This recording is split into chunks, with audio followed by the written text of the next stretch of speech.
just for a minute. There's clearly one thing I need to be more of a fashion icon. You're in luck.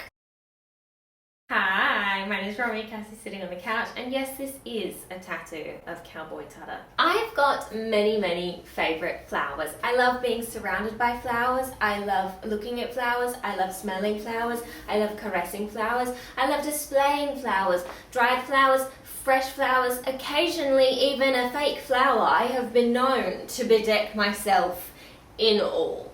We're well and truly into autumn now. Give me a moment! And with autumn comes frosts. Here in Tasmania, we've already had some frosts. There was even some snow on one of the mountains like 2 weeks ago. Don't talk to me about it, okay? I'm not ready. And while I do still have a patch of beautiful cosmos holding on until the frost gets it, or I put it in a vase, a possum ate it. The garden is looking fairly flower free. I need more flowers in my life is basically what I'm getting at, and one of my favorite types of flowers, of which there are many, is a straw flower. And straw flowers dry like freaking magic, and I have so many of them. I've got a little patch of straw flowers growing in front of my hot water cylinder, just this one tiny patch that grew, but I also have so many in my house because whenever I see them at a farmer's market, and one day to treat myself after starting my new job, I bought myself some because I love them so much and they're so colourful and they dry so well, so they kind of just last forever. Over the weekend I sorted out all of the vases of straw flowers that were sitting around, drying out, infesting water, because I'm gonna make a straw flower crown! This is just a fraction of all of the straw flowers I collected over the weekend. There's more.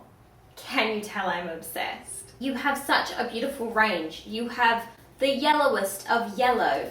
You have this pale apricot pink. You have orange and deep red and pink and little weeny baby ones and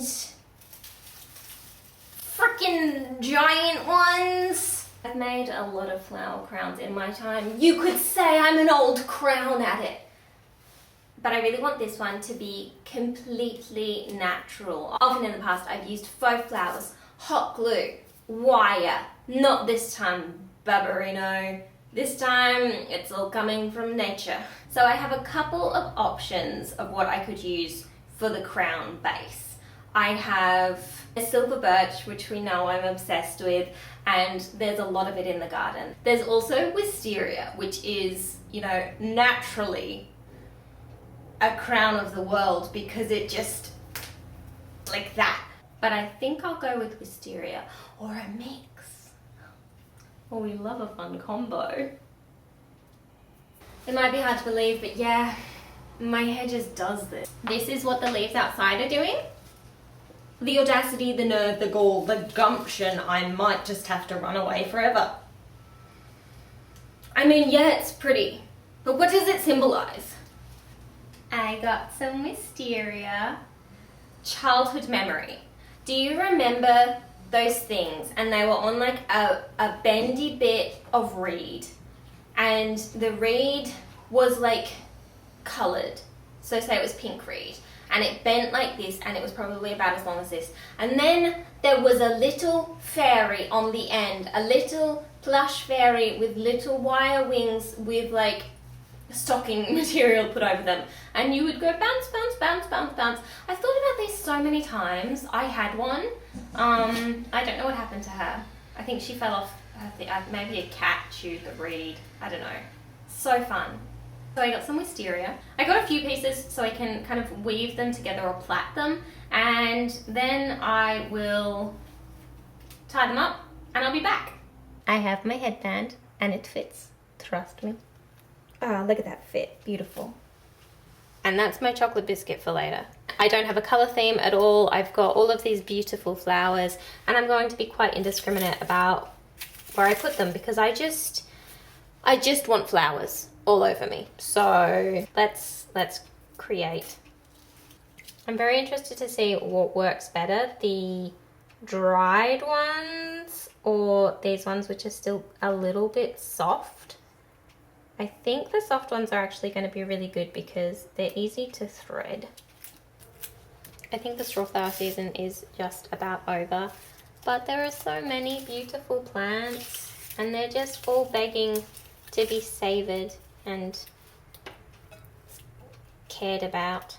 And I will do my bit. Look at that. Oh, it doesn't look real.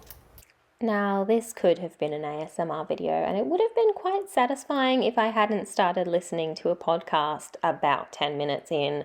Still, this was an incredibly satisfying project and process for me, working with flowers and creating things from flowers and working with some of my favorite flowers, just the colors and the texture. I loved everything about this. Some of the straw flowers were a little bit more crunchy in the stem because I kind of collated from the 5 vases about the household, and some of them were newer and thus their stems were bendier. Those were the ones I would recommend working with. You know, like 2 weeks in the vase, you clean up the bottom of them, you get rid of all that mold and fessy water, and then you start weaving.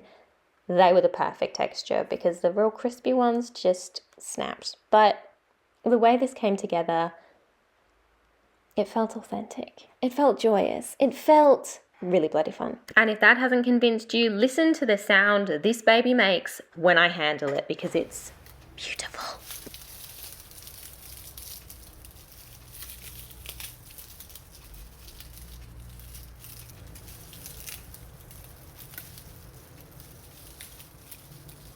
You know I love everything to be multifunctional and to have as many uses as possible. So when I'm not wearing this on my head, it's a beautiful, beautiful wreath. I think that might just go. Excuse me? Is this going to become the wreath wall? I've got hair clips in, so it's. Oh my gosh, this would look so good with my patchwork dress. Oh, I love it so much. So this was such a fun project.